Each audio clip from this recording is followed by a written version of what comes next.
ความสำเร็จอยู่หันโอ้ถ้าเฮาเฮ็ดถ้าเฮาทำสิ่งที่หวังจักวันต้องเป็นของเฮาต้องอดเอาเพียรขยันก็อดก็ยืนแล้วเฮาจะได้ถอนคำเฮ็ดเวียกเหตุการณ์ซึ่งหันซาและลักคีส่วนจะมีเงินไหลแค่น้อยสู่บ่ถอยผมพยายามอยู่ใส่ความสำเร็จอยู่หันโอ้ถ้าบ่เฮ็ดถ้าบ่ทำบ่มีไผจะเอามาทิ่มให้เฮาฟรีของดีๆมีคุณค่าจะได้มานั้นมันก็ยากเหลือเกินถ้าเฮาขี้คร้านบ่เฮ็ดเวียกบ่เฮ็ดงานเสียเวลาไปซื่อๆผมพยายามอยู่ใส่ความสำเร็จอยู่หันโอ้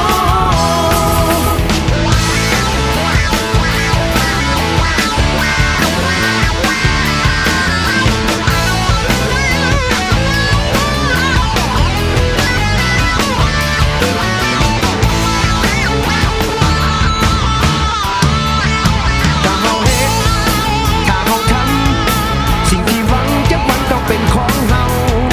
ต้องอดเอาเพียรขยันก็อดก็ยืนและเฮาจะได้ถอนคำเฮ็ดเวียกเหตุการณ์ซึ่งเงินซาในรถขี่สุดจะมีเงินไหลเคยย้อยสู่บ่ถอ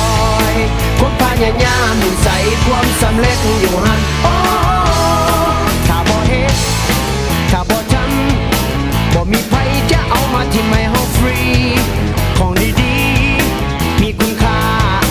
จะได้มานั้นมันก็ยากเหลือเกินถ้าเฮาขี้คร้านบ่เฮ็ดเวียกบ่เฮ็ดงานเสีย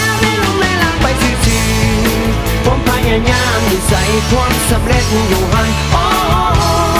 ผมพยายามอยู่ใส่ความสำเร็จอยู่หันผมพยายามอยู่ใส่ความสำเร็จอยู่หันโอ้